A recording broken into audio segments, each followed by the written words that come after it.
Natal province. The flood killed over 435 people last month. So far, the country has buried only about 200 people and more than 59 bodies remain missing.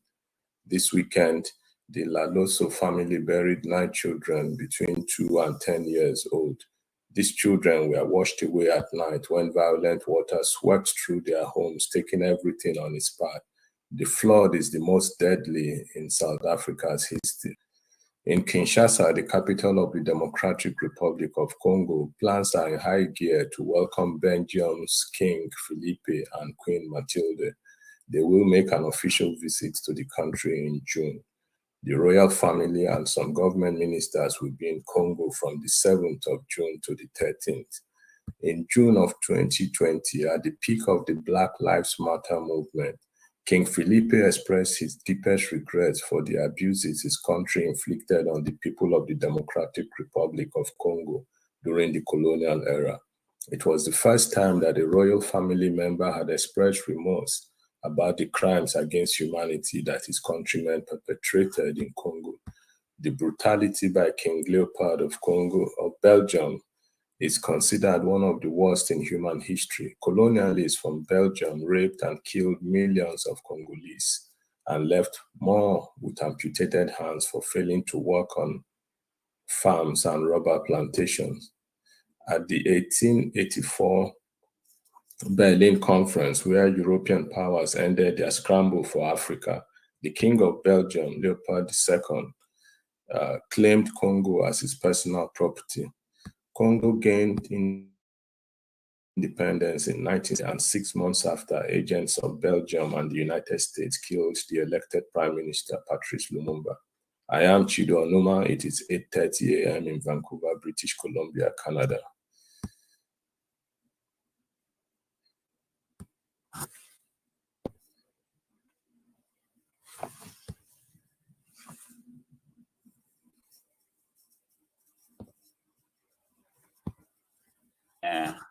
In New York.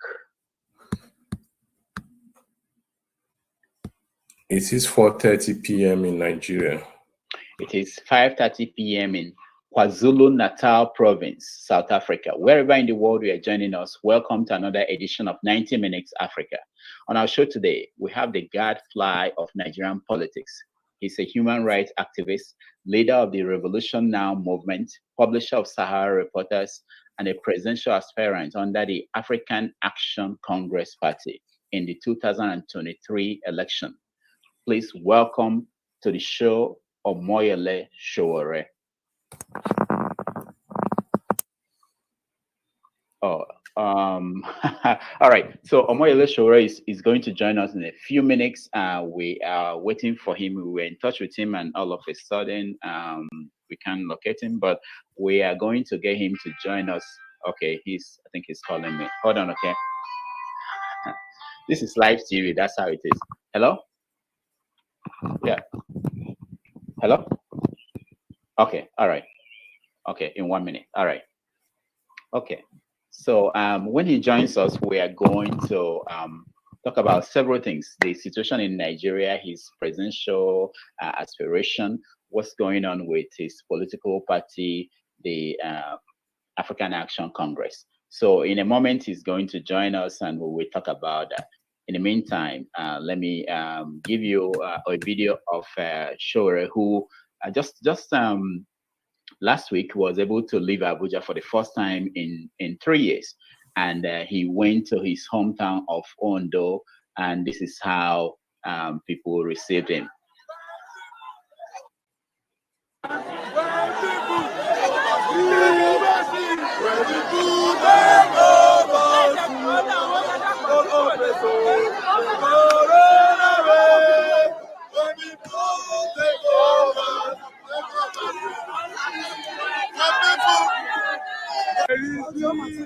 Sowore suddenly dived in the water. Others who could swim also joined him. As an Ijaw boy, Sowore must have missed this water. For the past 3 years, he was in detention and also restricted to Abuja. This must be sweet. All right. We're still waiting for him to join us, and We know he's trying to do that, and stay with us, okay? In the meantime, let me also show you a video of the last time that I saw Sowore in New York here was the day he met with Nnamdi Kanu. Let's take a look. Had very useful conversation today, so that everybody that's aspiring for a just and fair society, can come together and rise up now and bring about an end to the sorrow and the suffering and the domination and the oppression that has become almost synonymous with our genes in Nigeria. All right. I can see Sowore trying to join. His video is not on yet, but as soon as his video is on, we'll bring him into the studio. So for those who want to, I posted a request for questions. If you have any questions that you want to ask him, we will give opportunity. But so far, we've received so many questions from viewers and people who are interested in making sure that their opinion is expressed. So while we wait for him to come in with his camera, I think his device is having problem connecting to us. But as soon as he's up, we will begin the show and asking questions. There are so many things to discuss. He's been appearing on TV stations and TV shows and talking about his ideas for Nigeria and what he plans to do if he wins the election. We will discuss those things. We want to advance the conversation. We are going to go beyond the answers he gave in other interviews and try to get him to explain some other things that most people want to hear from him. Chido, I'm sure you are excited about this. This is the first of our series, what we call the presidential candidate series, or the aspirants, and we are going to talk to as many candidates or people who are interested in running for president as possible within this month. So we are putting out requests to all the people who are interested in running. I think it's on now. Okay, all right. Mr. Sowore, welcome to the show. Thank you very much. Sorry for the late. Good to have you. We are happy to have you here, and a lot of people are excited about this opportunity to hear from you. And we put our questions, request for questions. I saw you could see what happened to your eyes. I can't see anymore. I'm getting old. I know. You didn't go to jail and the last time we saw, I wasn't wearing glasses, but things changed. I know. Anyway. That's why I'm worried about. Yeah. Can you see me now? I can see you now with this. Now let's get the big elephants in the room out of the way so that we can go into other things. You're running for president under the African Action Congress. Now, a faction of your party issued a statement published in newspapers in Nigeria where they said that you are not their presidential candidate for the 2023 presidential election. They said that you were expelled from the party in 2019 for violating the party's constitution. They mentioned that you doubled as the national chairman and the presidential candidate, and that you misappropriated funds. Now, you said in the past that Buhari's government is the sponsor of this faction of the party. Now, is that a good enough answer? Their critics are saying that the answer is not different from what the Buhari's government says when they harass you or Nnamdi Kanu by saying that, oh, you people are being sponsored by external people trying to destroy Nigeria. For those who are watching you for the first time, can you give an answer to what's happening within your party? I mean, it's very simple. I founded the party in 2018, and it was me. Well, I won't say I. It's a number of us from diaspora, and we put a guy in charge of our home, and I was campaigning around the world in Nigeria. And while he was setting up, we found out that he was compromised, and he was kicked out of the party. But as soon as the elections were over, which he never participated in, they called him. It's just not the Buhari regime, it was also the PDP. Give him money to go take over the party. To explain to you contextually how bad this was. So the guy who had no money to buy gas, petrol for his car, who suddenly had money, at least at the minimum 5 million naira to live broadcast, saying he's now in charge of the party. So we we dug into this, found out it was wicked. I was funding him because he had a problem with Amechi and the others, who he first sponsored AAC against him. And we made this available to the whole world. So when they discovered that this wasn't working, I got arrested, for planning according to them to overthrow the government. And while I was in detention, these individuals went to Imo State to have a convention that had no member of our party involved, because we have a legitimate party register, which we recently submitted to INEC. And they claimed that I had been expelled while I was in detention. When I came out of detention, we liquidated. I went to INEC, even participated in elections where we nominated candidates in Edo State, participated in local government elections in Ondo State, also the governorship in Ondo State. So this is nothing difficult to decipher.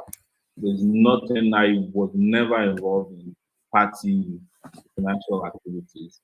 There are two accounts. One was for the presidential run, which I started even before the party was formed. And there was a party account to which he, Leonard, was signatory with, and never had anything to do with that account. The one I raised money for, which was the one that I was particularly involved with, which was for the presidential run, which had existed before the party was even established.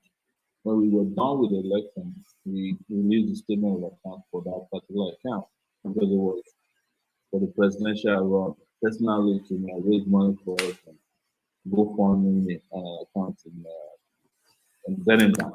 There's nothing to figure out about it. Even when I was in detention, the government brought a whole download of my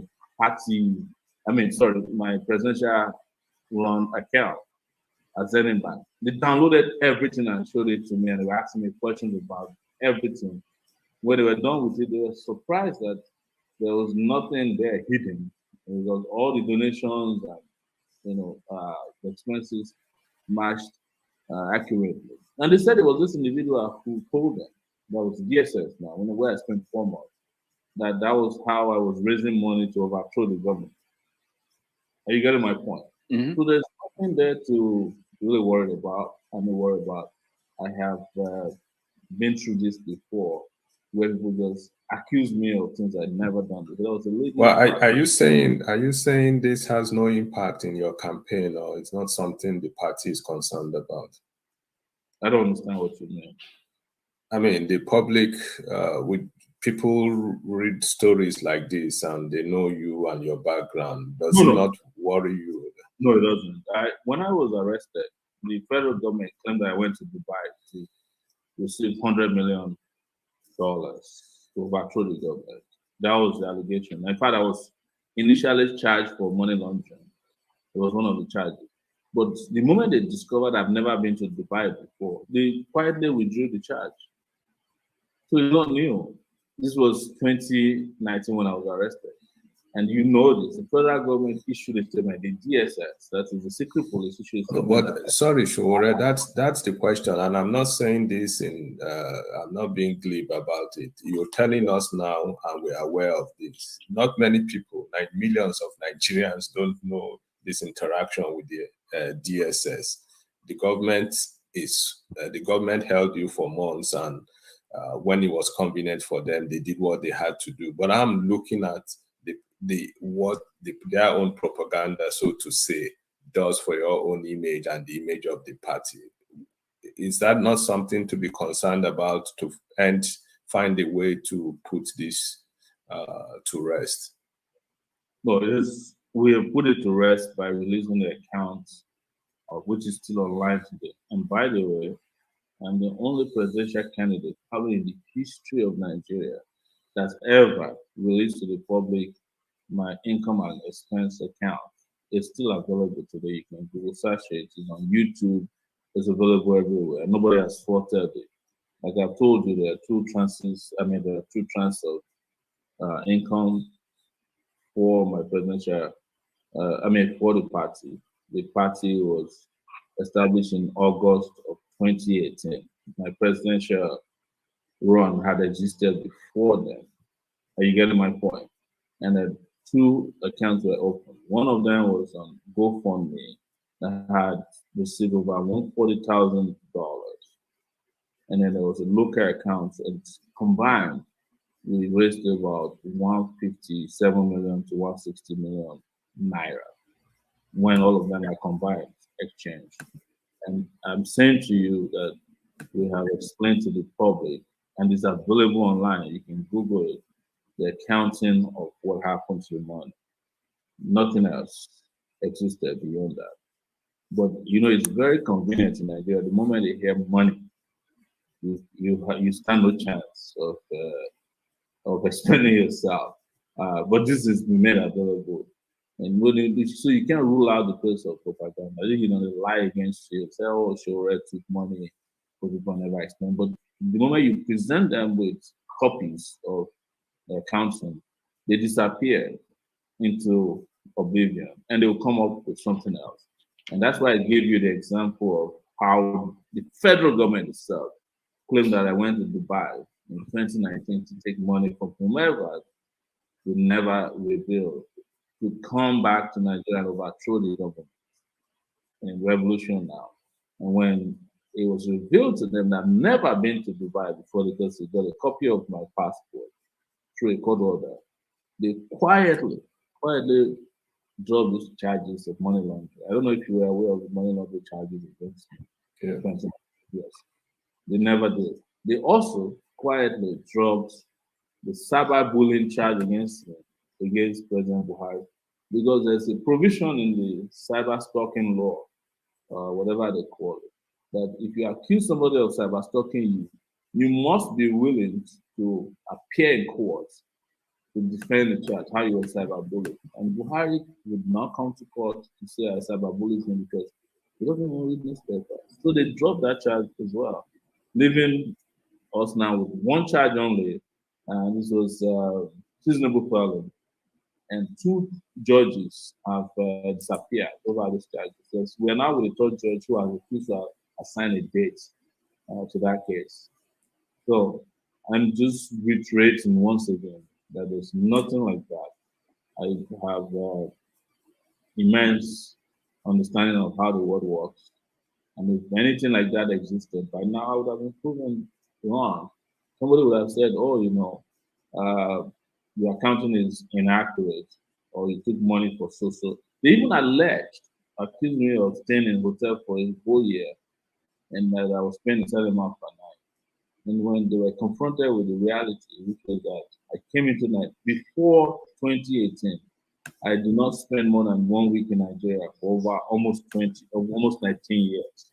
Never spent more than a week in Nigeria. So after 2018, during 2018 and 2019, I traveled everywhere, 34 states, in which I spent an average of 3 nights to 4 nights per state. So how could I have stayed in a hotel for a year? I traveled abroad. In the US alone, I spent time in 7 cities. I could name them. I spent time in about 4 cities in Canada. I traveled in Australia for a week. I was in South Africa for 3 to 4 or 5 days. I said about 3 to 4 days in South Africa. I was in Ghana. So I was in several parts of the world. So where would I have spent a whole month sitting in a hotel? When they were confronted with that, they also disappeared. So there is nothing there, but apart from propaganda. But this is not the only propaganda they use. There's a time that assigned to me extraordinary powers that I single-handedly brought Buhari to power. That we're getting to that. That's another chat that people will never. I'm just saying that so that you can get a grip of how the propaganda works. Let me ask you that question, because I hear that all the time. We got a lot of questions about that too. I want you to address it. They said that your critics, they said that you opposed you supported Buhari and opposed Jonathan when Buhari was running in 2015, and they often show a picture of you at the Buhari's when they declared him winner. And of course, you've answered that question several times. I know that there are people who might be watching who have not seen you answer that question. You've talked about your role as a publisher of Sahara Reporters, and that your job means that you have to, or then you had to hold people accountable. And then you also said that Jonathan, when he was having problem with the cabal, the Yaradua cabal, you were out there saying that constitutionally he should be allowed to take over. Now, for those who are watching you for the first time address this question, can you once again and maybe finally, put it to bed by saying and giving them an answer? The best way to put it to bed is to say this, and I'm very direct about it. The person who brought Buhari to power, number one person who brought Buhari is Jonathan. He mismanaged Nigeria so bad that Buhari became even remotely attractive to people who were looking for an alternative. Secondly, each time I traveled to Nigeria to cover Buhari or Jonathan, whenever I returned, particularly in 2014 we used to have a show on Sahara TV.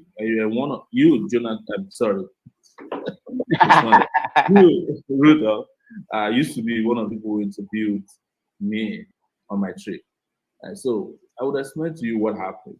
So I never hid this. In fact, the video they used, I was the one who uploaded it on Sahara TV YouTube channel when I came back, when they were shouting, Dole. And their position was that because Sahara reporters and Sahara TV reported the election in advance before they could rig it, they appreciated it. And up till today, when I walk around in Abuja, everywhere else, people mob me and say, you're this, you're that. So it has nothing to do with that. But most importantly, the Jonathan that they claim I was working against is now working for Buhari. So I'm expecting an apology, you understand, from this propaganda. But it's part of the propaganda that they used against some of us to never be compromised. I remember, Rudolph, and I'm not trying to re-interview you, I'm not reversing roles here. When Buhari first came to the US, after he won the election, he requested to see me. And you can testify to this. And I said, I'm not going to see him. Instead, I asked you if you could go with Adeola, and we were working together at that time. And I think you guys went to interview at an event at the United Nations, if I'm right. I've never met Buhari before, and I don't have any plans to meet him. So these are some of the things you can testify to. Again, I'm not trying to put you on the hot seat. That's not the goal of today's interview. But you cannot, in my view, be an offender of the powerful, rich, and influential. And people won't tell lies against you. When they tell lies against you and they put money behind it, they spread the propaganda.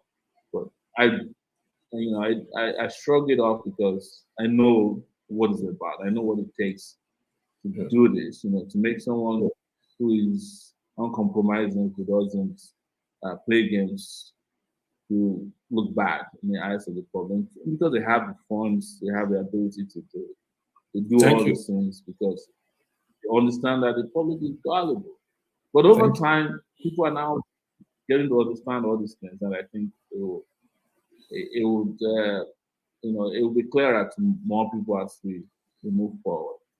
Thank you very much, Sowore. We'll come to the more substantive questions about your run for office, and there are lots of questions to ask. But let me, following up on the point you just made about not having met the president before, would you say if the president wrote to you today to invite you to Aso Rock for whether a personal or official meeting as a presidential aspirant, are you saying you won't honor that invitation?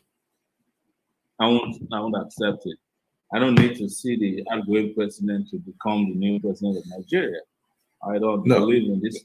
Not in that context. It's not probably not political related. I'm just saying that as a Nigerian, as a citizen, if the president extends a letter of invitation to you to discuss, would you honor that invitation? No, absolutely not. All right. So let's come to your politics. You want to run for president. You ran for president 4 years ago, almost 4 years ago now, and you plan to do so again in 2023. On one hand, you've been pushing for revolution now, and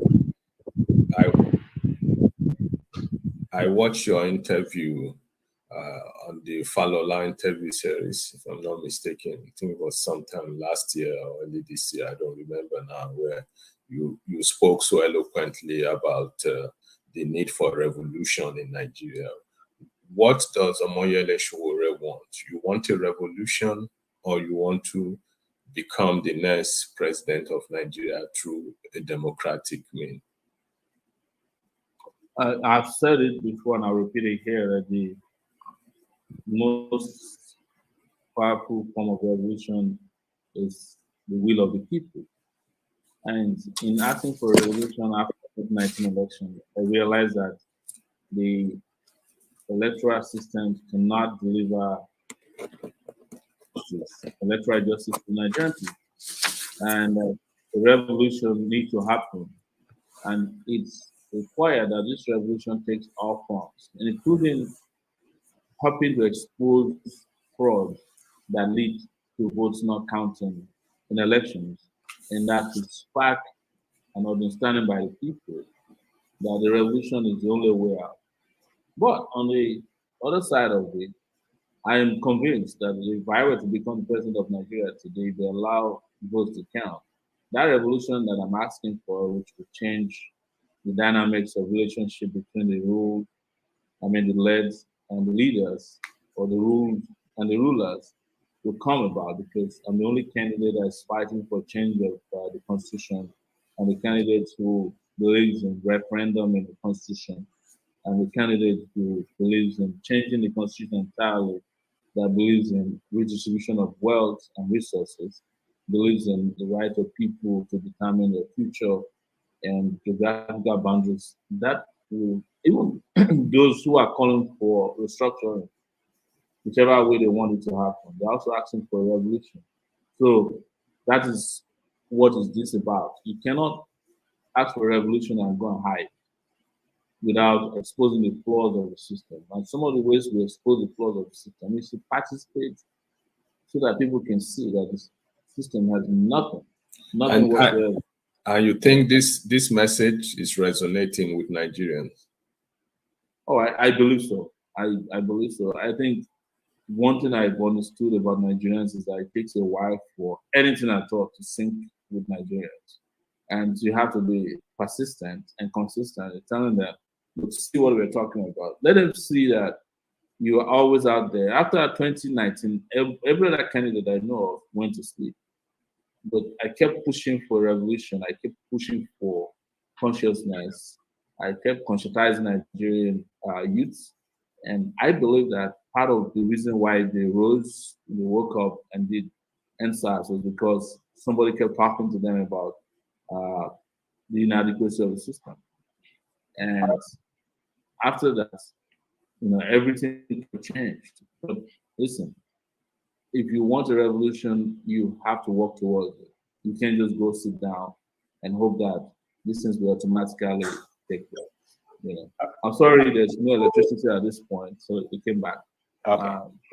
Yeah. All right. So let me play you. There must be a revolution. Yeah. Let me play you a video of somebody you are a friend of yours, what he said about Nigeria as it is today, and then when I come back, you will get a reaction from you about what he said. Just a minute.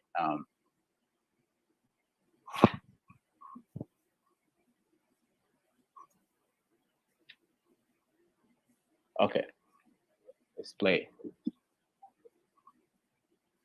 Any Nigerian who is still hanging around waiting for 2023 to change Nigeria is a fool. Line 20 Daily Faro me up. and ask them to become president of Nigeria. 20 of me, 20. Multiply their brain power by 10, factor of 10, and then force them to operate the 1999 Constitution with the governance system that is enshrined in it.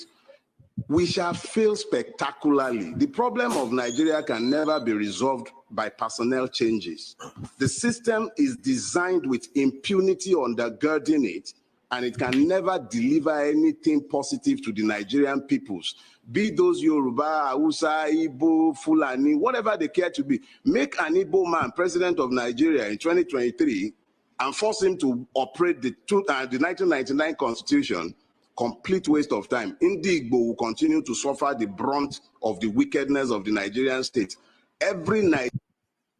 All right, that is Dele talking about Nigeria, the constitution, and this kind of consensus that the constitution is not working for anybody, that it needed to be restructured. And you, one person running for president even said that Nigeria is like a vehicle with a knocked engine. That asking anybody to go and run it is like, how would they be able to drive a car without an engine? But you seem to think otherwise. How do you think that you will take an oath to abide by the Constitution and then go in there and go against that Constitution? That's what people want to know. Yeah. First, let me show my utmost respect for Dele Faratini. Brilliant guy. But even Dele has changed that position. Dele is now rooting for an Igbo president for Nigeria. So that tells you that his position is dynamic. I met him not too long ago with Ayo Adebanjo, and their position is that they feel like an Igbo man should become president, and if that's the case, then some things will change. So, but in terms of my own position, I don't think that the personal changes should come from this whole regional arrangement, because we've tried it before. We tried the Yoruba man in 1999. He failed spectacularly. Hausa man after that, it failed spectacularly.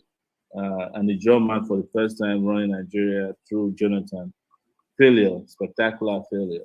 You brought Buhari, former army general. He represented a lot of constituencies, the gerontocrats, the retired generals, Muslims, Northerner, failed spectacularly. So for you to change the constitution that Dele is talking about, you need somebody who's out there, whose agenda is to go in there and change the constitution. I've been working on change of constitution with others since 1992 when I was at the University of Lagos. We even organized our own constitutional sovereign national conference that the police came and scattered. So I've always believed that constitution, where I agree with Dele, that constitution is fake, it's irrelevant, that it cannot work. But if I swear to a constitution when I become president, just like South Africans did after the end of apartheid, we are not held bound to that constitution. You can work towards changing that constitution and then bring into existence another constitution that deals with all those factors. The only reason I can't change the constitution before 2023 is because I don't have the power to do it, no matter how frequently I appear on these shows. As president, you can make that happen. And when you make that happen, that constitution changes forever, because we go through a referendum as well, which is a form of election. And it will be that everybody came on board to change the constitution. It can accommodate all of these issues we are talking about. And I'm not afraid that a constitution comes in, accommodates referendum, accommodates self-determination, accommodates sexuality, and every good thing, that people want in their constitution, like South Africa's constitution did. So I'm just saying that Dele and I are in constant contact. And I said, maybe update yourself. Dele has changed some of his position. As far as I know, is that he wants an Igbo man to become the president of Nigeria, because they believe that that's for him, the new path towards equality for the country.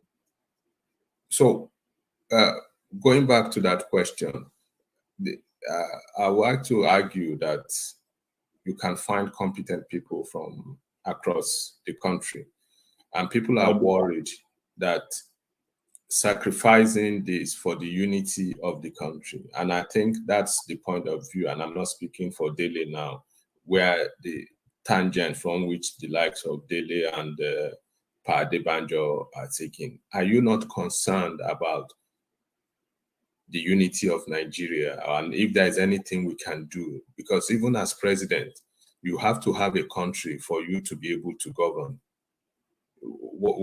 How do you respond to that? I think the word unity has become like a buzzword for blackmail or blackmailing Nigerians. Everybody's like, the first buzzword is unity, unity, and unity.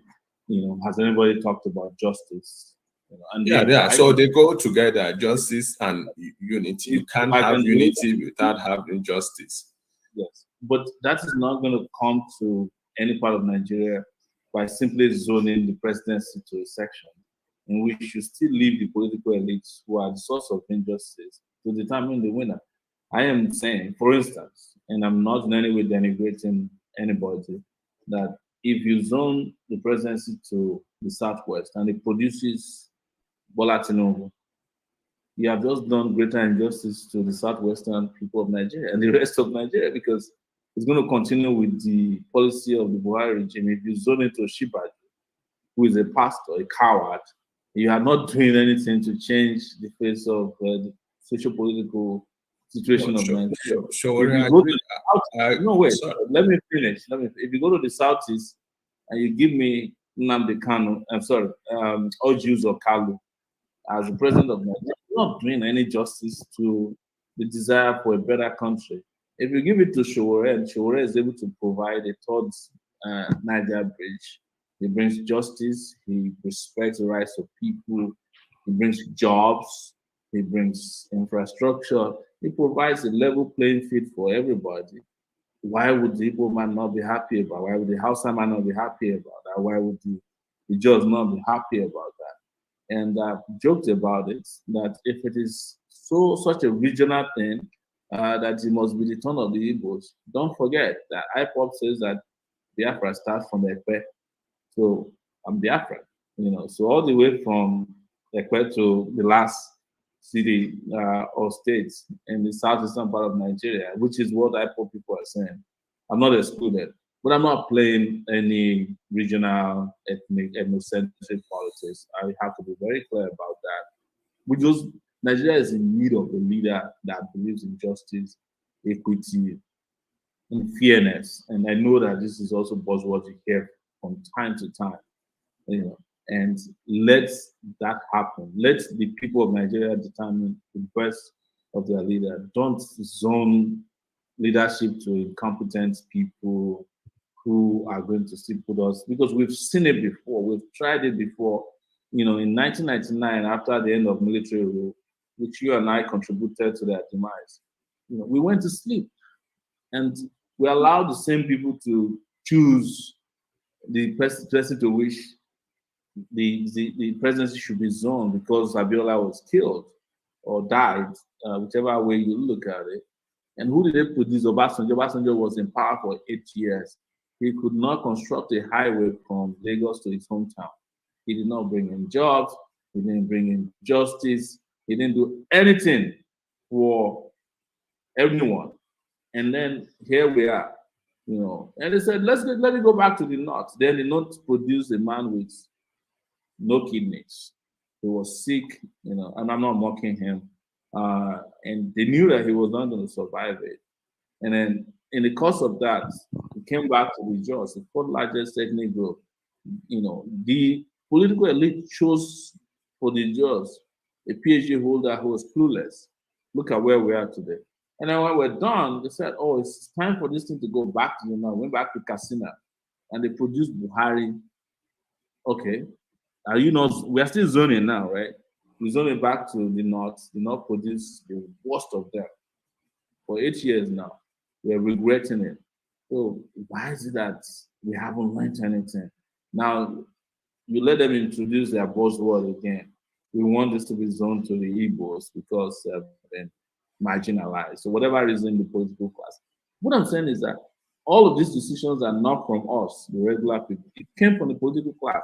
Chido, you were not in a meeting where they said a zoning meeting, presidency to the north. You just heard about it, probably you latched on. Rudolph was not in that meeting. And if they had said to me, well, maybe we should, we should allow the Igbos to produce a Chido Numa, maybe I could trust the process.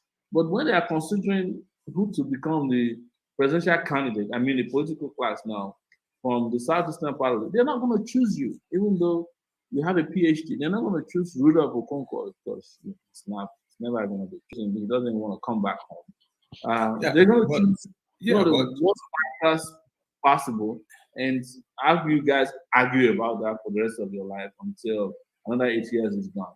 No, but Sowore, let me take you up on this matter, and I agree with you completely. But my question is, you're talking at one level about the political class. I'm saying let's look beyond the political class and their remedy about zoning.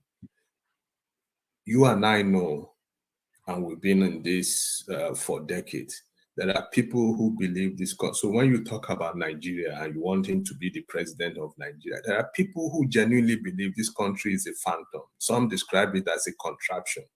Yeah. That we don't have a country. So I'm not talking about zoning. We don't want to fight another civil war before we come back to the question of, because we are a multi-ethnic, whether we like it or not, we are a multi-ethnic and multicultural, religious society. And if you look at, you're a student of history, look at what's happened in places like Sierra Leone, Liberia, Iraq, and so on, where these challenges get to the head, then there is a civil war, then people now sit at the table and start discussing the more fundamental question of power sharing and so on. I'm saying, let's look beyond the zoning arrangement of the political class.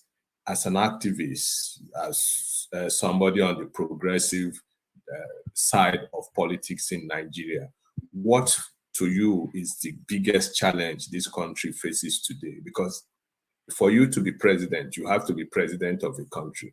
And if people say we don't want to be part of this country, what are you going to govern? I have just not been someone who talks about these issues. I've been part of it. What I mean part of it is that I've been punished for it. When I was arrested in 2019, part of the things they accused me of was that I was trying to dismember Nigeria. And when I was granted bail in court, by court of law, they came and abducted me and they prepared fresh charges. And the charges explicitly stated that I was working with Nnamdi Kanu to carry out terrorism in Nigeria. And this time I go to Nnamdi Kanu's trial, they bring thugs, with knives, guns, petrol bombs to attack me because they genuinely believe, that I am part of people who want to dismember Nigeria. But my position is that you cannot keep this Nigeria going on the basis of blackmail. That it's shared to be one Nigeria, but you ignore the constituents in Nigeria. Some of them are not satisfied with it. They feel that there's social, economic injustice. They feel marginalized. I am saying that to address that, we should not go the route of what the political class has defined as a part out of this. I am not a big fan of restructuring as some older people define it, because you can never even understand what they mean by restructuring. We're going back to 1963. Some of them would say it's just the creation of state police, control of resources. And when you say to them, if you control resources and you want regional government to come back, would the person in Ekiti, for instance, the southwestern part of Nigeria, accept to come back to Ibadan, abandon the state's boundaries, or own those states? They say, we are collapsing all of you back into the southwest region. Now, forget about your governorship. You have one premier of the southwest. Are they going to accept? The truth is no, because the political class prefer the state system where they get paid security votes, where they feel like they have boundaries that can be managed and they can get a good chunk of the federal dollars, which come from the Niger Delta region. Niger Delta the region completely controls its resources. What is Osun State going to be spending? Are they going to be selling, fried plantain, dodo, as is popular with them? No. The truth is that a lot of these have consequences. And nobody's debating those things, but those of us who are intellectually a little bit engaged with this issue, we challenge them on it. And when you challenge them on it, you know what they say to you? Oh, you want to, you don't want to accept this. It turns into blackmail. Because I want people to convince me that if you go to regional system where you have only 6 regions as opposed to that 6 states of the federation, the people who are going to lose the state system will agree with you. The truth is that most people would not, because even in the southeast, there is no united front about Biafra. I've been there before. Some people feel like they've gone past Biafra, but I'm not here to speak for what the southeastern part of Nigeria wants. No, because I respect that they have completely different opinion about how Nigeria is run. I am part of the southwestern part of Nigeria because I speak Yoruba, and that's where I grew up. Even though if you trace my trajectory, it takes me to Ijoland. In the southwestern part of Nigeria, not everybody agrees on self-determination. There was a time that everybody was like, it's either self-determination or nothing. And when the federal government, the governors, and the political elite in the Southwest invited Buhari to come and shoot at Sunday Igboho, killed 2 of his people, took everything they could find. When they came to try in this Abuja, nobody showed up. I was probably one of the few people that went to court, confronted the DSS. They got some of his colleagues who were arrested out. I don't think today they released the bodies of people that they shot or his cats, whatever they did with them. So it's not as easy as people make it sound. But the truth is that I am saying that it requires courage. People who holistically believe that Nigeria is a broken system and can be fixed with the input of everybody. And I've said, and I'll repeat it anywhere, that just mere creation of new dismembered part of Nigeria will not bring about justice. Because I know what happened to me, and this is not 1993, 2019. The people, all the persons who were involved in my prosecution were Yoruba people. The DSS men who came to abduct me in my hotel, the lawyer to the DSS who made up false charges against me, they were Yoruba people. The guys who were in charge of even the keys to my cell, they were Yoruba people. And they didn't object to my trial. You can say that, well, they are, they're just doing their job. That's a guy who is in detention today, accused of claiming that he wants to kill Buhari. It was just Twitter bans. This Igbo guy from Abia State, Solomon Akuma. The police lawyer trying him, who has kept him in jail to today, is an Igbo guy. One day I saw him and I said, how are you doing this since you people want Nigeria to be dismembered? And all right. He said, well, do my job. So I'm just saying this. It's not to say that everybody who is involved in this must agree with me, but I'm making it clear that these solutions won't solve it. These very overly, sometimes simplistic solutions don't solve the problem. And I'm sure we're coming from the trajectory of should you support an Igbo president, would that bring about social justice? And I don't think so, because I know Nigeria very well. All right, sure. Let's control that. Not about me and you. Let me show a video of where you were talking about young people and the new Nigeria you think young people are looking for, and then we'll take it from there. Who were born in 1999, children of democracy, as we call them, who are now about 21 to 20. In 1999, children of democracy, as we call them, who are now about 21 to 22 years old. They don't think like the old people. What we tell them, and I don't have any problem with old people, is that those old ideas should be allowed to rest, and they should not impose it or force it on several generations of Nigerians who want to think differently about how to move this country out of the doldrums. They have tried it before. They've tried all kinds of constitutions. They went to several constituent assemblies, constitutional conferences, And all these things were based on ethnic considerations, and it did not work. All right. You were saying that young people are thinking differently, and I want to know: are you in tune with their thinking? And if you are, do you think that they constitute about say 70% of the population of Nigeria? Are they supporting your position, and are they going to vote for you? And if they are not going to vote for you, why are they not going to vote for you? That's what people are thinking. Like if this is true, you're presenting it that young people want to move away from the old thinking and come up with something new. What is the connection in terms of how they're responding to your position? First, I have to say that we haven't reached that point yet. We can say definitely who people are going to vote for, because presidential candidates are, everybody's still an aspirant. It's until when the political parties decide on who their main candidates will be that you can say for sure. But I must put a caveat out there. Young people in Nigeria also, like young people in other places, they are organized around their social, political, and economic reality. A lot of them would vote for people who have money to give them. I don't have money, and politics is heavily monetized here in Nigeria. But I believe that if you sit young people down and ask them what they'll prefer, that will be a candidate that's preferred by most of them. But then they have to judge that against their own realities. They'll be thinking about where will the next meal come from. So we're able to give us money to do that. It is reality.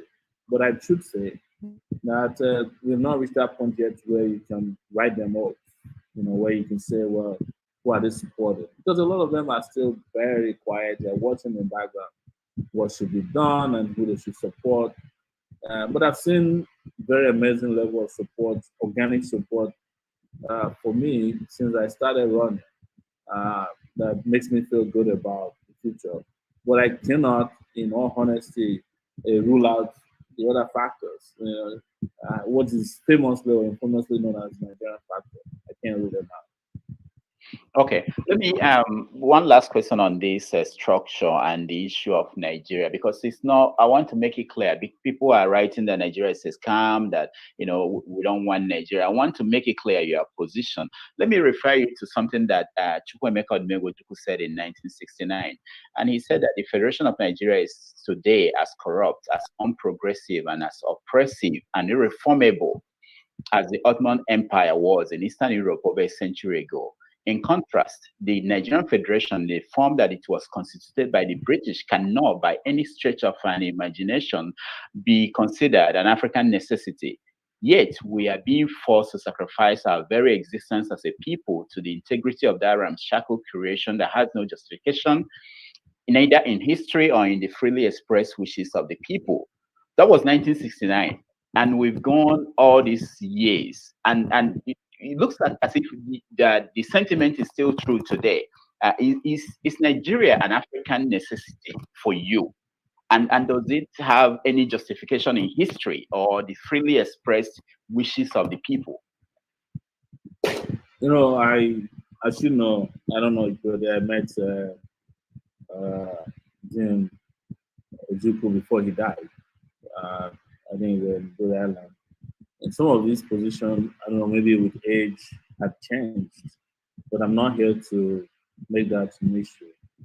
I'm a Pan-Africanist by heart, and I've always believed, and I do believe today, that the problem of Africa would be greatly resolved if Nigeria remains a powerful force on the continent of Africa.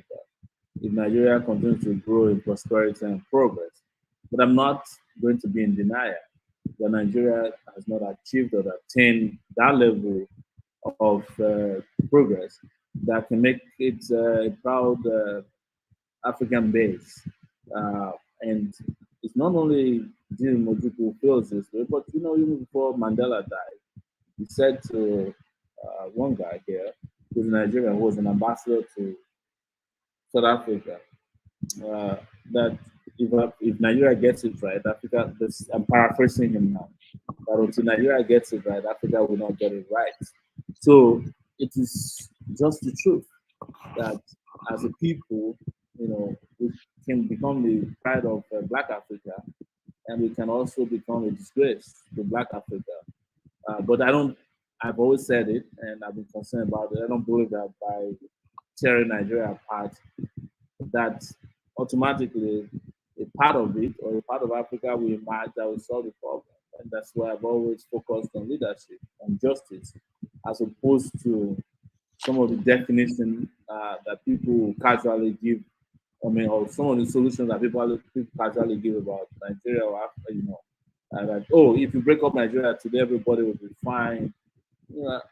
And I think I've said it to you several times that if you have Biafra today and it's Christmas tree at night and there's employment, you have water, drinkable water, you have infrastructure, you'll be overwhelmed by the failure of the Nigeria you left behind. Within a short time, Nigeria, the rest of the failed Nigeria will overwhelm Biafra. It will. There's no question about it, because you can't just be wearing white surrounded by people carrying palm oil and they won't somehow spill it on you. It's the truth. I've always said that, and I believe that that's the truth. You're right. Yes, Nigeria. I mean, the U.S. is about 90 miles from Cuba, and I don't know. I can't say for sure how far it is from Haiti, but you know that with all the Coast Guards, Navy that the U.S. has in place, when migrants want to go towards America, they just put their children on rafters and pumped up tubes, and they put them in the Atlantic Ocean when the wave is going towards the U.S. and say, "Go, I hope you survive it." That's how Florida became what it is today, almost a Cuban second colony. So, if we fix Nigeria, I believe it will attract a lot of goods. Nigeria is a successful nation of diverse peoples. It will attract a lot of good.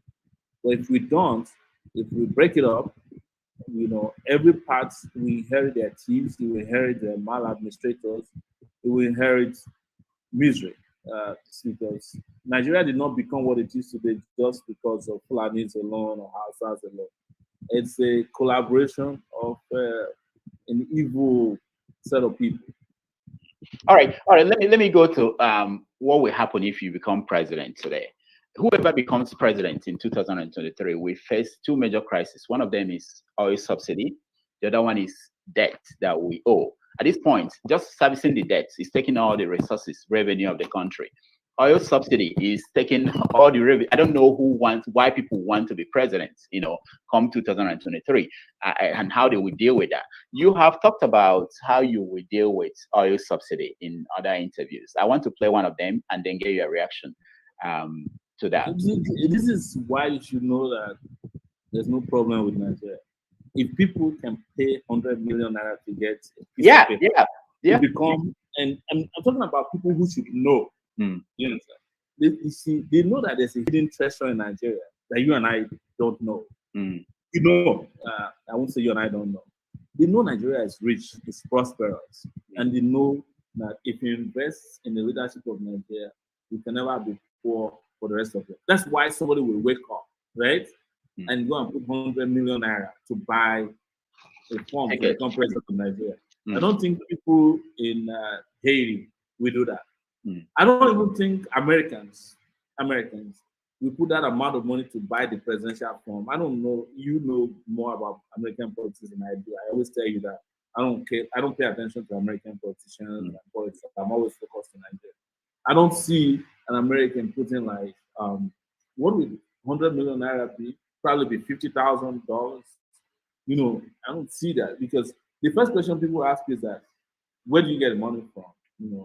And why would 20 people want to be a Democratic candidate? I don't think they were up to 20 Democrats in the last election or 20 Republicans in the last election. Why is that there are 20, Nigerians willing to stake everything when the salary of a Nigerian president in 4 years, 56 million naira? Why would you want to buy the form for 100 million because they know Nigeria is not as poor as it projected to be. You know Nigeria's got money. They know that when you become president, you don't even have to, even if you don't steal, you'll become a billionaire. But what has happened is that they figured out how to make inequality a role. You know. Let me play this your answer to oil subsidy and then get a further. I wanted to go to oil subsidy because I wanted to say quickly. There's no subsidizing. There's no subsidy. It is the social welfare for the rich. Yeah, that's what you said. Let's watch it. Petroleum resources for the Nigerian people. You are subsidizing the rich. We know what is happening in those areas. Under Goodluck Jonathan in 2012, when we were fighting against subsidy, people were saying, no, we need it. When we did the struggle up to a point, we discovered that it was the rich that was being subsidized because they were bringing in water into Apapa Port, Tinkan Island, Atlas Cove, where they discharge petroleum products. And they will just ride it back and get paid. Okay, let's compare it to this one. If anybody said he is subsidizing anything, he is a fraud. So all these people talking about subsidy, who is subsidizing? But there is so much fraud, as I said, and explained correctly, that I don't talk about it. But the day I have to talk about it, I will ask the petroleum economists to come and tell me who is subsidizing Nigerians. So is it fair to say that you agree with the Buhari before he became president that subsidy is a fraud? And what will you do? Because he is the minister for petroleum, he is the president. He has not been able to deal with that fraud, and we still have subsidy. Right now, it's about 4 trillion. What are you going to do differently from? I'm assuming that when you get there, you won't see the kind of thing Buhari saw, that he couldn't do anything about it. That at this point, 7 years after, we have 4 trillion in subsidy. Let me put it this way: subsidy is a fraud, but Buhari is greater fraud than subsidy. And I'm saying this because just 3 days ago, his minister of his attorney general was sharing luxury vehicles, and he wants just to become a governor of the state. And he was bragging in another video, which is now in circulation, that people are complaining about him sharing Mercedes-Benz and BMWs.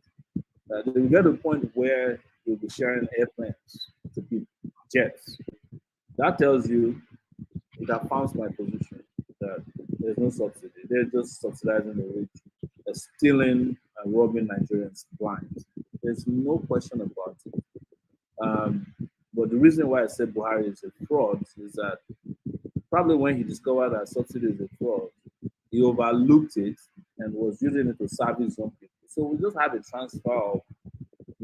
change of the captains of the fraud that's going on in the oil sector.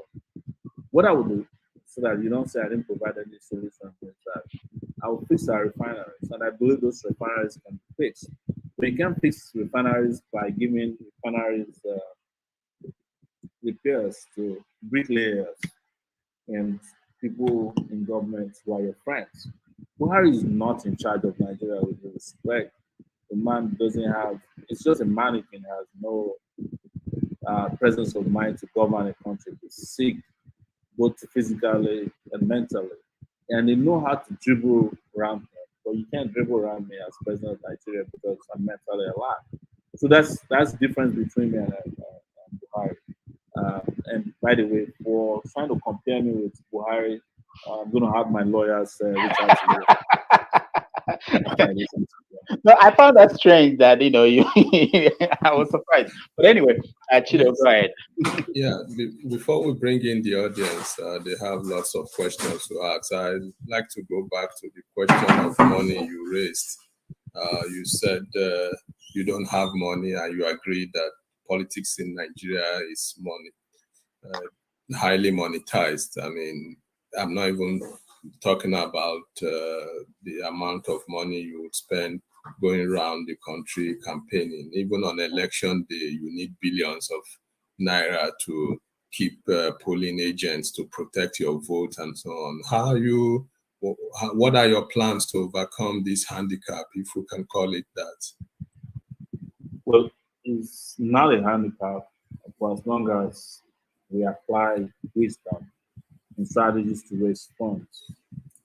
The way we did, we do better in 2023. I would say that I'm probably one of the first persons to crowdfund for an election in Nigeria, and it worked. Now, crowdfunding has been adopted by Peter Obi, Dele Momodu, and you could say that maybe Buhari claims he crowdfunded in 2015 as well, but nobody ever knew how much he made from that. It's known to be a scam. But mine was transparently done. You could check on GoFundMe. I used to announce on a daily basis how much we got a donation from the local Nigerian account. So I still honestly believe this can be done, and that people are receptive to ideas. They are receptive to ideas that can liberate them, that can pull them out of poverty, pull them out of insecurity. People are receptive to it. So what we need is to be able to reach out to all these people. But am I in denial of the fact that sometimes when you reach out to some people, they ask you outrightly, give us so amount so that we can share. But they also understand, and I've seen this at work, that I'm not the type who's out there to share money. They know I don't have money. And instead of asking me for money, they ask me questions. And when I tell them the truth, they accept it. I've been in a show today that I organized myself, and so many people came up and said, we went out for you and we volunteers or polling agents. But after the election, we saw that there were people voting for you, but after they counted, it put 0 for you. So I'm hopeful that we'll be able to raise enough funding to take care of some of those issues and not have to give people money, because there's nobody that can compete on those levels with the thieves who have hijacked the political space. But I believe that ideas can defeat them, and that's why I have confidently continued to push these ideas through to the people so that they can understand that money is not everything, and that people who rely on money only can be disgraced and defeated. I want to add to what you said that there are 120,000 polling units in Nigeria. 120,000 polling units in Nigeria. And if you spend 1,000 naira each to maintain a polling unit rent, that's a lot of money. But in the last election, we had plenty of volunteers who came up as polling unit agents. But we also had experienced situations where we had a polling unit agent who also, when he arrived at the polling units, collected money from the other political parties and started working for them. I'm not going to lie about it. We had reports of a few of them. So there's no guarantee that if you have money, that the polling unit agents will stand by their words and work for you. But we also believe that those who are volunteering to do it, they stand by their words. So just stand to the end. I'm just telling you and revealing to you our experiences in 2019, and that we will definitely overcome some of those things in 2023. You certainly have the courage of your conviction, and you are thinking that you can do this. And when I say do this, not just about having the capacity to govern. I'm looking at you having faith for you to be throwing your heart into the ring for the second time. There is a sense in which you trust this system, for want of a better word, that you have a modicum of hope or expectation that the current system will deliver. What do you make of that? It's very interesting that you say that. I'm a pessimist when it comes to politics. I expect the worst and hope for the best. But my pessimism drives me to the point that I believe that without participating in the process and exposing its flaws, you also lose out on the opportunity to mobilize the public to say, well, maybe it's time for this very unjust and unfair and criminal system to come to an end. Part of this is mobilization of the public against an unjust system, because the public, not only me, the public has expectations of who their leaders should be. And each time they are denied of that opportunity, you raise the decibel of resilience against the system. You say to the system, every cause of injustice will yield or raise resistance. And the system doesn't like it. I know how today, when we use the word revolution, people just get scared. And they say to you, we would have loved you more, we would have been more supportive of you if you didn't use the word revolution, because it scares them. But they know that a revolutionary is participating in the election. And if they rig the election, they will face revolutionary consequences.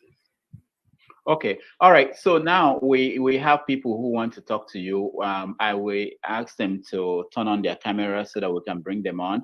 But before that, I know that you just you traveled to your hometown for the first time in 3 years, and you visited your mom, who was heartbroken about what you've been going through, and she's down with stroke. You visited the grave of your brother who was killed during the time you were in detention.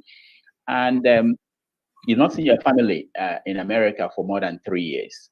And I want to say, deals like this are the reasons that Fela probably said that most Africans or Nigerians don't want to fight for a better society. When it's all said and done, is it worth it? I'm asking you, is it worth it? And what are the limits of the price that you're willing to pay for all this? If you don't choose where you are born, you cannot tell what is what. I was born in Nigeria, and my 20-year stay in the US, I refused to change my citizenship because I wanted to deal with the consequences of being born a Nigerian. And this is not to say that those who change their citizenship, they made any wrong decision. But as to your real question, which is how much is too much, let me tell you, if it is for humanity, you make a decision to stand up for something, or you fall for nothing. Or you fall for everything. That I hope there. So this has been my trajectory in life since I was 10 years old. I've always thought about how to change society when I was a guy born and when I was living in the village. Never thought, by any stretch of imagination, that I would come to live in New York City, one of the largest cities in the world, one of the most sophisticated. Create a business over there that was thriving, and then one day packed my bag and decided that I want to go and deal with the consequences of my place of birth. That's what it is. I hope my wife is not watching this. She'll be more heartbroken. But when I saw my mom, I must admit that I was very sad. I wasn't at my brother's burial, but to see my mom paralyzed from neck below was very heartbreaking, because when I was released in 2019, she had a 2-year visa, and my intention was I will get on the plane and travel, and she could do all the medical checks. If there's only something hidden, we could get her treated in the US. It never happened until I saw her last weekend. It's not easy. You don't want to go in the direction of my wife and my kids. As I'm talking to you, they're going through their own challenges. Some of them mental. Kids haven't seen their dad for a long time. They keep asking their mom, "When is daddy coming home?" And sometimes when I call them on FaceTime, they ask, "When are you coming home?" And I have no answers, and I just have to give the network excuse. I can't hear you. I'm not saying I'm lying to them now, but it's just so sad and so tough to answer kids that you don't know when you'll be back home. last time we were in the Court of Appeal, they were expecting that the Court of Appeal would decide on my bail condition. And trust me, uh, they were all heartbroken when they heard the result of the Court of Appeal. But I understood when I started this very early in life that this would happen. This would happen. But I must admit that I didn't know that what the military was doing in 1993 would become even a child play in 2022 for a civilian regime. And the fact that people just feel like this is normal, that it's normal to kill Shiites in their large numbers. It's normal to kill the Afghans who are protesting peacefully. It's normal to kill young people who are protesting against police brutality in 2020, 2021, and 2022. And also in the face of massive evidence to deny it and ask people to shut up. And it's not something that's just happening. It's not the leaders alone that are doing it. It's young people who just get paid with not even money but data.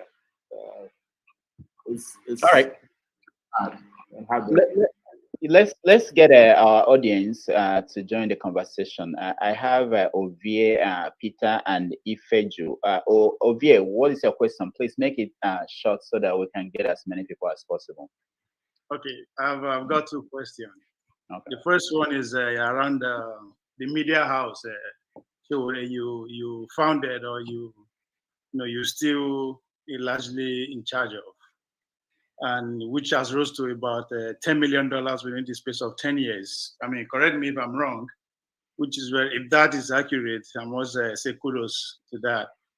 But on the other hand, you can also correct me if I'm wrong, you receive quite an appreciable amount of donation from a foundation like a Ford Foundation, MacArthur Foundation, Omedia Foundation, and the rest.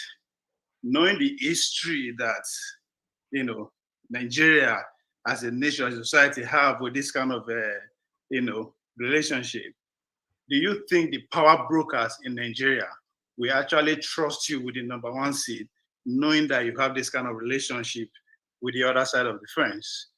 Two, what is the total population, the total members of your party, AAC?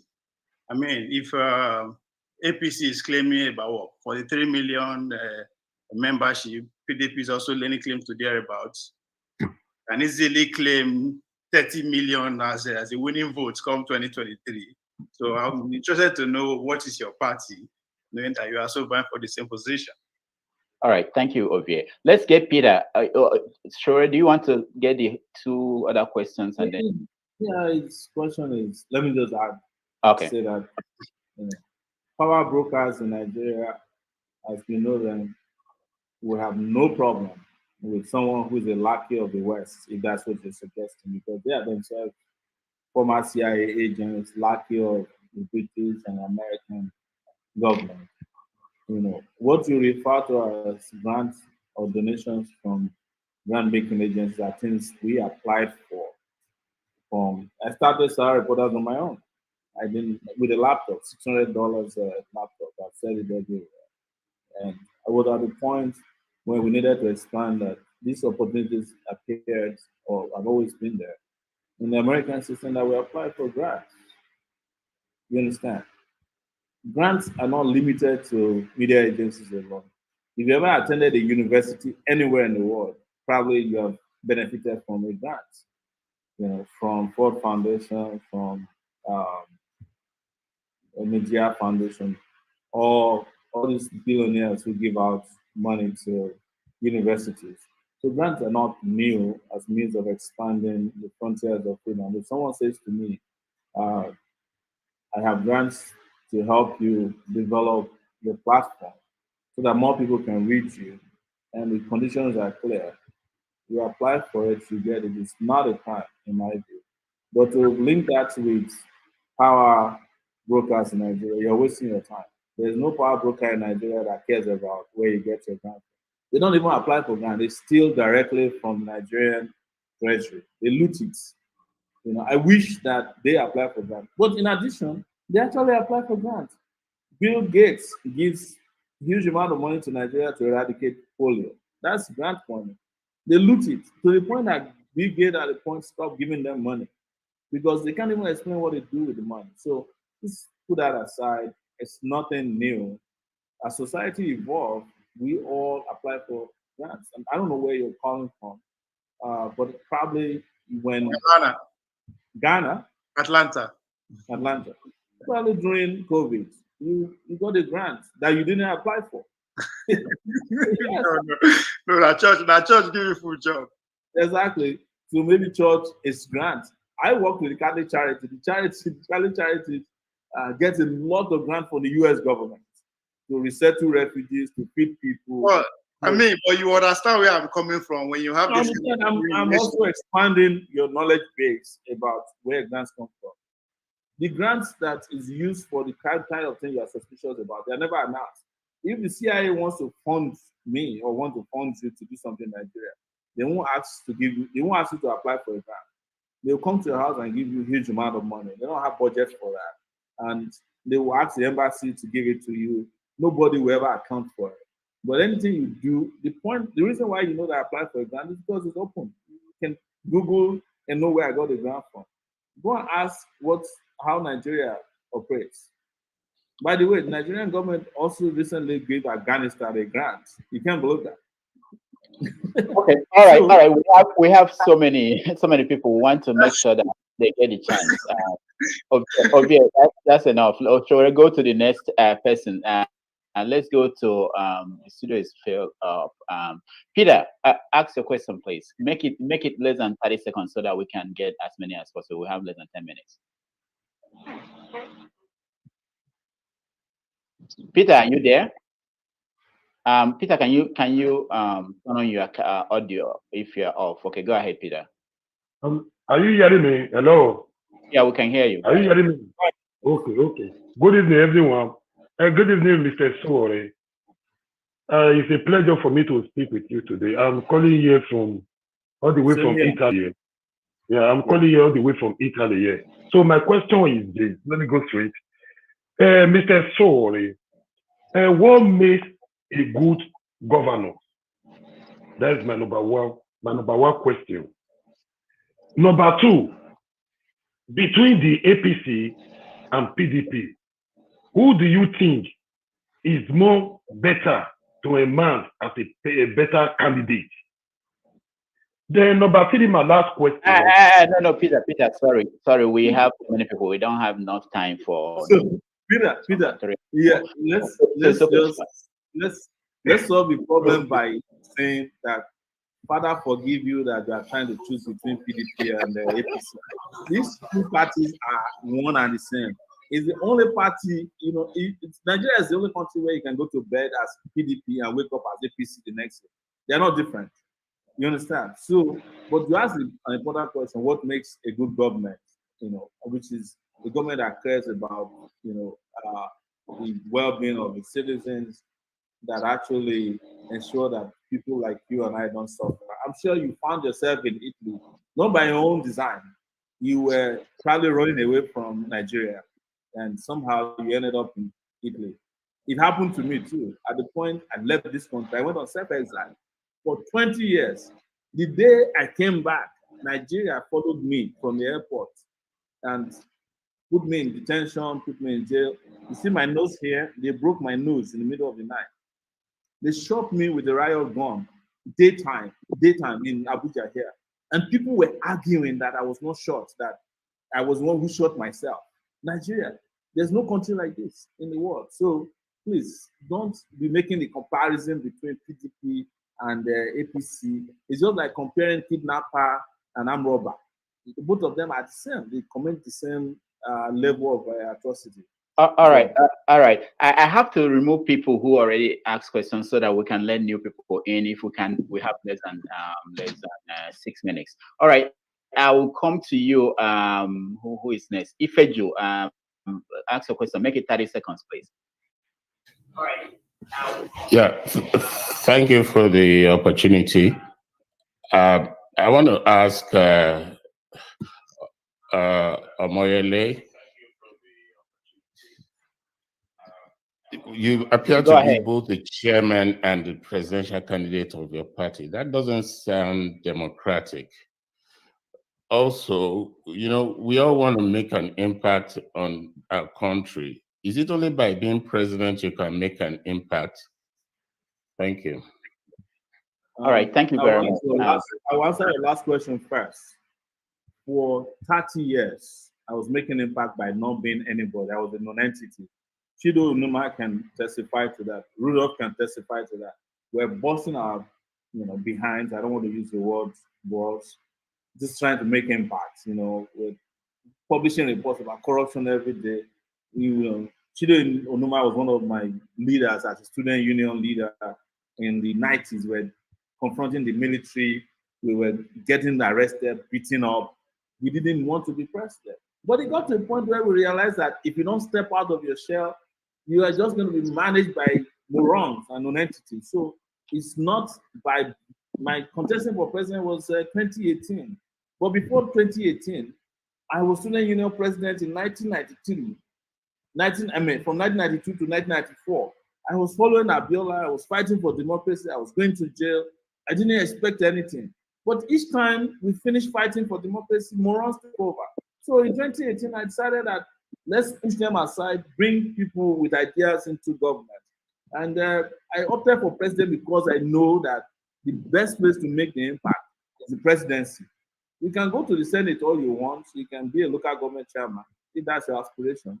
I owe you, I don't begrudge you. But it will not be true for people like me to say that I just woke up one day and I want to be president. No, I've been working and fighting for good governance for a long time, very long time, longer than you can imagine. Like I keep saying to people, some of you didn't know that I was student president in 1993. I started very early when I was 18 years old, and I was going to jail. In those days too, I was getting expelled from the university. I was getting beaten. Chido Numa is here. He can tell you a little bit of history of what we went through. So we didn't just start today. So it'd be wrong to say I just woke up one day. But my brother, I will run Nigeria better than Tinubu. I can tell you that for free. I will do I'll be a better president than Buhari. I'll be a better president. You will be a better president than Buhari and Jonathan, all these jokers who are running around in Nigeria. I've traveled for 20 years. I have exposure. I have a master's degree. I've set up a business that was thriving before I came and got involved in Nigeria. So there's nothing to defend about. And by rights, you can be president as long as you're 35 years old. Obama wasn't as old as myself when he became US president. I'm 51 years old. Obama was in his 40s when he became president. So let's stop this whole idea of, let's just limit ourselves to local government chairman. If that's what you can handle, go and become local government chairman. I don't begrudge you. But don't tell people, don't even tell your children that they should be limited in their dreams to something small. All right. Because their dreams are bigger than them. Sorry, Sowore. We have 2 more minutes. So let me go to Bolaji. 30 seconds. I'm not ready to do that, so you have to expand it. Okay, we can expand it. Yeah, we can actually. I don't have a problem with that. Bolaji, go ahead with your question. Sowore, I'll first say well done. You've sacrificed so much, which you're still doing. And if any of these questions are coming like sounding like well, you've sacrificed so much.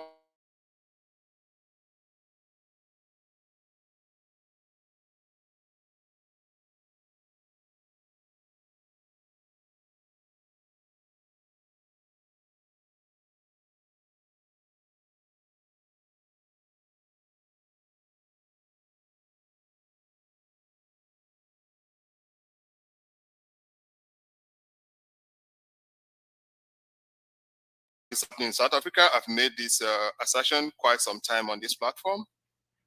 What do you think, like this strategy, do you think you are adopting a winning strategy, or you're just adopting a more from academic exercise that we just go to the election, make some statement and lose at the end of the day?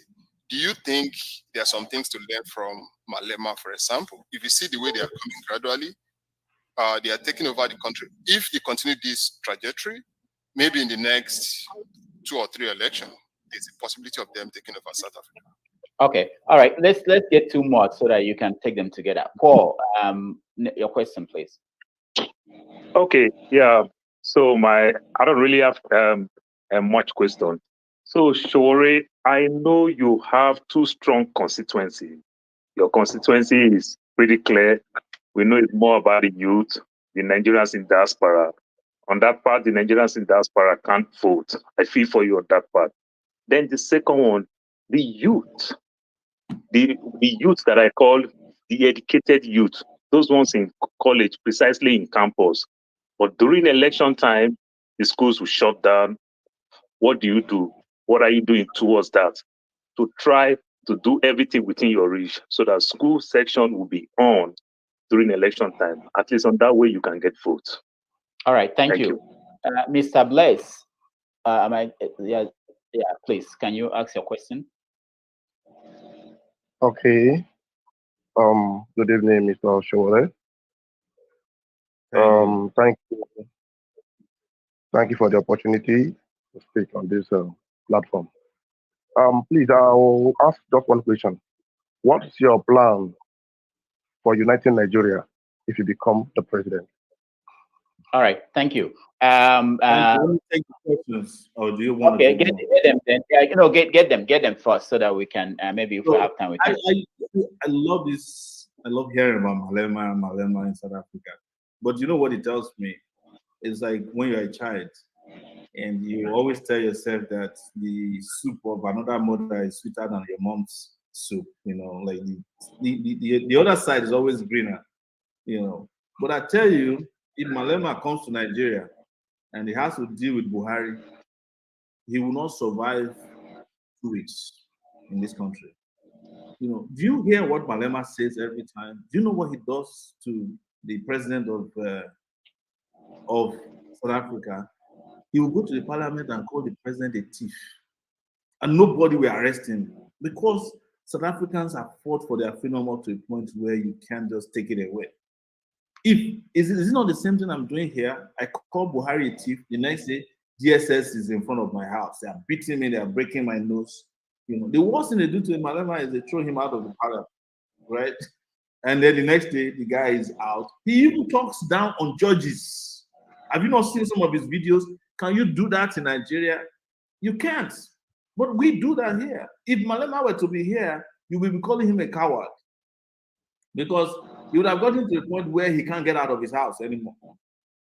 Even Bobby Wine in Uganda, they'll go to his house, the police will follow him around, they will prevent him from, but you rarely see them breaking his head or trying to kill him. They're not shooting people. Well, in Uganda, they were shooting and killing people, but not around Bobby Wine. But in my own case, you know, have you heard that somebody killed Malema's brother in South Africa? They did not kill my own brother here. So you cannot compare the level of impunity in Nigeria with that of South Africa. No, not, even Mandela, for the period, if you read his book, the period that he was in jail, they were having conversations with him. They were treating him nice at the point, you know, his conditions started improving.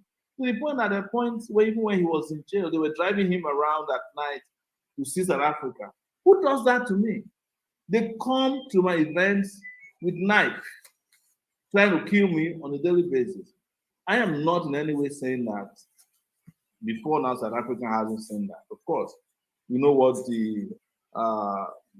that tribe in South Africa was doing to ANC, killing their members and all that.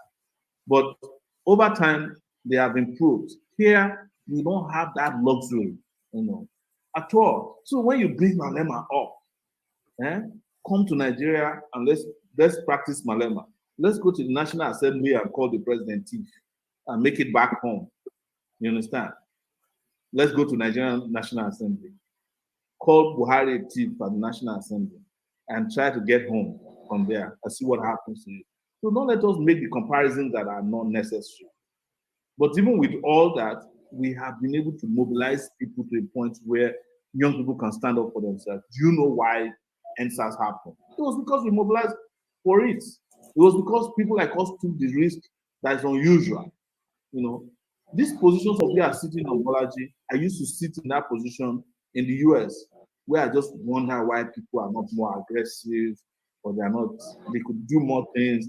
You know, you're talking about Black Lives Matter. All those things are sexy. But when it comes to practicality, when you come home, some of you cannot even survive the heat at the airport, just arriving and waiting for. You'll be sweating like we call Christmas goats, and then you have to deal with police, and you have to be shot at, you know, and then you look around and say, maybe Sowore was behaving like Malema. I wish that I had South Africa as my country. I would be more popular than Malema. You will say, wow, who is this guy? Because what Malema have to do is just wake up in the morning, take a shower, get dressed up, and go and speak to large crowds of students, youth, and they will see him and clap for him. He has his own, practically has his own TV station. They have an office, swanky office.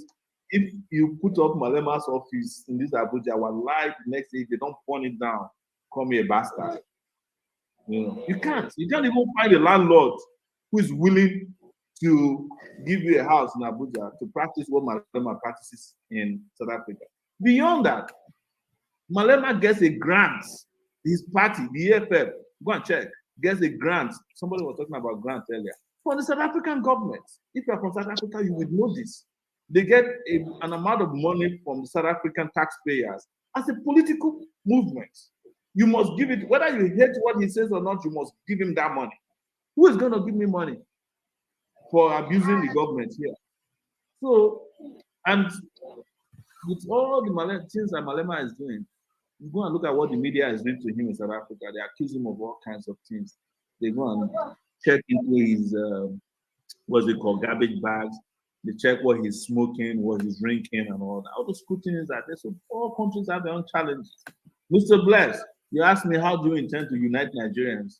Justice, justice, justice. I hate the word unity, you know, because they use it to blackmail people. You know, it's like a section of the country says, and as long as you use the word unity, they are fine with you. But you can't forcefully unite people if you don't give them what they deserve as citizens of the country. You can't have a country where some people are second-class citizens, some are first-class citizens, you know. And I used to be a little bit, you know, unconvinced about some of these behaviors until I was detained. And people will come and beat their chests in front of you that this country belongs to us. How dare you challenge Buhari? You know, who are you? You understand? We're going to kill you here. You will die here. And they followed up by going to federal high court to abduct me in front of the judge. The judge ran away. You all saw it because they believe the country belongs to them. What? It's not peculiar to the Fulanis alone. They just did it under Jonathan. Then everybody shut up, you know. The Yorubas were doing it under Obasanjo. Unity is not something that's just going to exist or come out of, you know, the woods. It has to come from a respectable place for citizens. And that is what I need to tell you. I'm never going to discuss unity as a basis for governance because it's not even one of the hierarchy of needs for citizens. It's just a blackmail word. It's a blackmail buzzword. And how are you going to unite? How do you unite people with hunger and starvation? How do you unite them with killings, you know, abductions? How do you unite them with oppression? It's not going to work. You can't even unite a house with those kind of practices. Bolaji, I think I probably lost what your question was, but you're saying that when you're there, can you just quickly remind me what you asked? You know, sometimes I talk too much, and that's I get it. Bolaji, remind him because we're cut out of time. You know, so let him just address other questions. Okay, other questions. Okay, hold on. Don't use it against me in the future that you Sowore. Okay, hold on, Sowore. Ralph, what's your question before Ralph, hi. Hi, I'm Raphael Harry of White Label American Podcast. So my question is this. I always see your surrogates, and 95% of people I've seen are always men, and I don't think they do a good job of delivering your message, Mr. Sowore.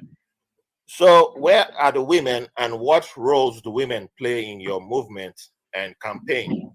And I always hear you saying that you're targeting the youth. I don't think that's a great idea based on Nigeria's politics. do you have a plan for reaching out to women and like the elders? I won't just say women, especially our elders, because no matter how big the youth population is in Nigeria, we still listen to our elders, and whatever the elders tell you to do, we do it. All right. So one last. Okay, that's it. thank you. That's it, Ralph. One last question, Module. You give your question, and then that's it. We round up. Okay. Yeah. Thanks, Rudolph. Okay. Hey, Babasho. Hey, Module, man. Yeah. You're looking fresh. Yeah. Thank you. Okay, so I've really been interested in Nigeria, the entire thing, and I've kind of like become worried about and I've written about this a couple of times. I think and I believe Nigerians are accomplices. So so each time I hear you speak, each time I hear someone like Barrister Fautimi speak, I kind of like, personally, I've lost interest. What keeps you going? Because Nigerians are in bed with these leaders. Nigerians are in bed with all of these rulers, and they do not see themselves as not being a party to all of these words. So what keeps you going? Why do you think this is worth it? All right. Thank you. Thank you so much. Sure. Sure. You can get the answer the questions. You know, some of us who attended secondary school in Nigeria were not punishment. You know, we are the GOHP, you know, of the movement. We are the ghosts. They beat you keep coming back. But on a serious note, because you know, people have different levels of consciousness and conviction. I have never. Some people are like, someone is playing music in the background. Yeah, I'm trying to find out who that is. I have never. Okay. I have never thought that there is need for us to abandon Nigeria or the people of Nigeria, because I found myself defending people who are not even Nigerians, who are, oppressed. I've been part of the movement. I fight for Palestinians. I fought for different groups. I fought for groups in Brazil before who are oppressed, the landless people. So why would I not be able to fight for the people of the country of my birth when their case is even clearer sometimes? I've met a Palestinian before who told me that they have better electricity than Nigeria. He doesn't understand why we are worried about them. We need to go fix our problem instead of protesting on their behalf. So I just think you can't abandon 200 million people if you can help in any way and just say, well, it's fine, you know, to live in America, wake up, drive your car, drive your children to school, drive them to soccer games, and just be all right, you know. There's a part of my conscience that is deeply wounded when I look back at Nigeria and Nigerians and just know that just with little leadership, when I say small leadership, you can make a lot of difference. You were here with us maybe up to like 2 years ago, you know, Module. And I'm sure your position has changed because you've seen how things work. Maybe in those days I would sit around in our office in Ikeja and I just talk about how things work. You probably look at me and like, what is he talking about? But now you're there. You see how like local governments, towns do things right, you know, and nobody seems to, it's like a rhythm, everything works. I'm not in any way saying that those places are perfect. No. I have my issues with America as well. After 20 years, I don't believe it's the perfectly just society that's been banded as. I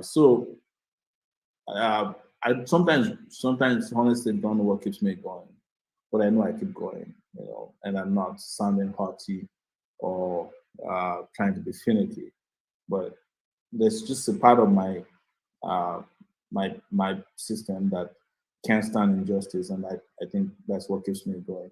White label, how about we do this? You know, call me. Let's do a show. You have a show.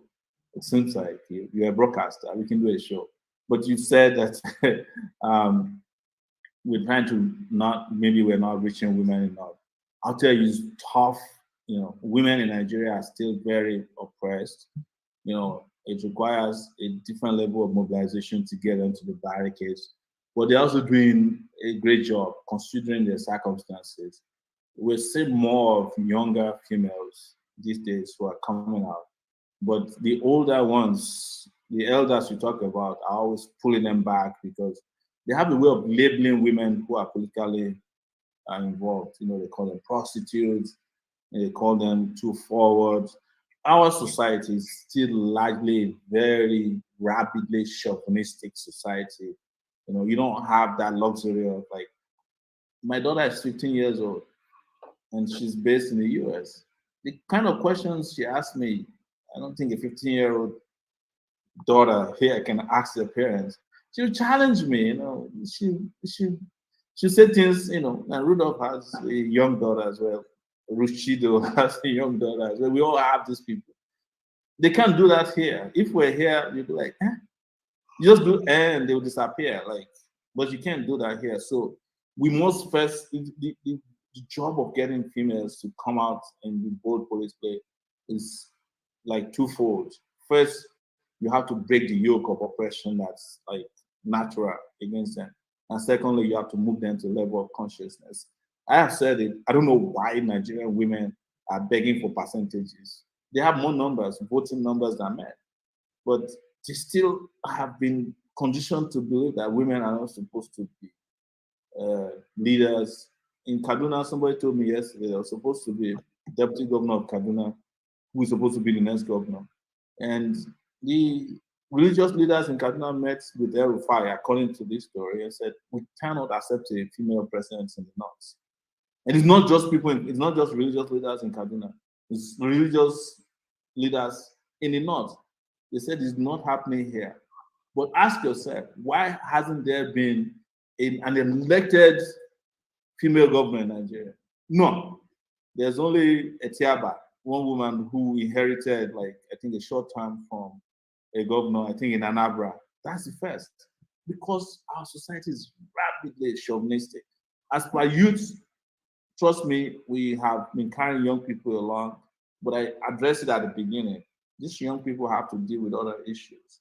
You know, some of them have identity issues, they have financial issues, they have cultural issues, some of them are dealing with religious issues, they have to deal with oppression. I see my brother will be on this side of this.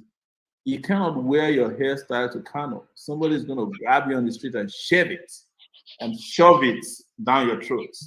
That's Nigeria for you. You know, are you calling us lazy? No, it's even come. They've come as far as some parts of Abuja. You know, the religious fashion police. They've come as far as some parts of Abuja.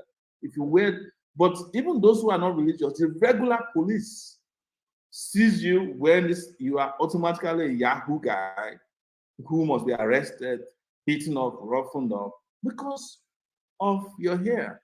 If you are unlucky that you have dreadlocks and you paint it colored, oh, you are a ritualist. You know, how do you deal with all these issues as a youth and make progress? So I know, Rudolph, you have to go. Please, I appreciate your using me for social experiments.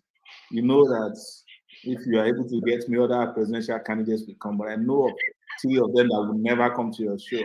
Atiku, Tinubu, and Oshibajo. It doesn't matter how many you try. You have nothing to tell you. We're working on them. We're working on them. Actually, no, we're working on them. We're talking to their people, and there are indications that they may be surprised. They will never. The people who will never go to a debate will not come on your show. They know that you are not.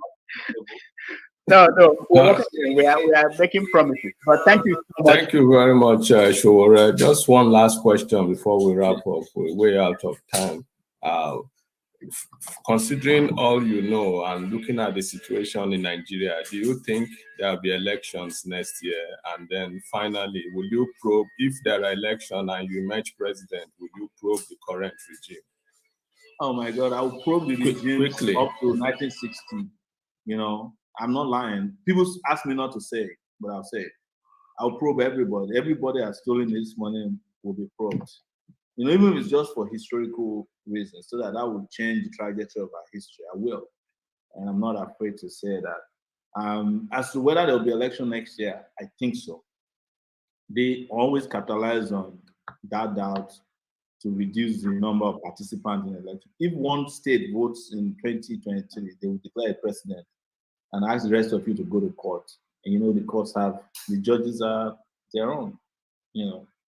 So it's not a difficult thing. And I have a guy who I've seen on the right who's been asking questions. I think he deserves some answer. Like, oh, yeah, should I? Do I want to be chairman? It's part of the question about chairmanship that I think I didn't get to. I never wanted to be party chairman. I just wanted to create a party. But when we started our party in 2018, we had just started a new party.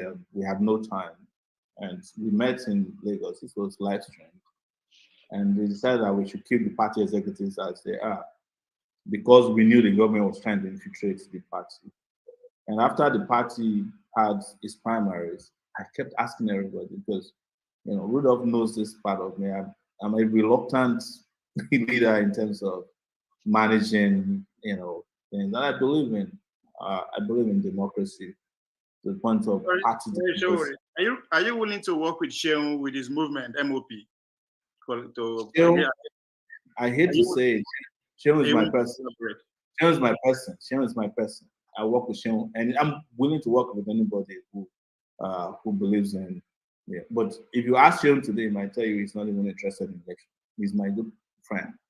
Sheung might have a completely different position from you. And Moji knows, the axis, our relationship with Sheung and all that. So, but if Sheung comes up to them and says, let's work together, of course, I got his back. I love Sheung, brilliant guy. But Sheung may not even believe in this election. He wanted to register a party. Now they said they're not registering parties. So forget about that. But on the issue of party, just to answer that person, I will be the happiest person not to be chairman of AAC. I don't get paid salary. I've not ever been paid.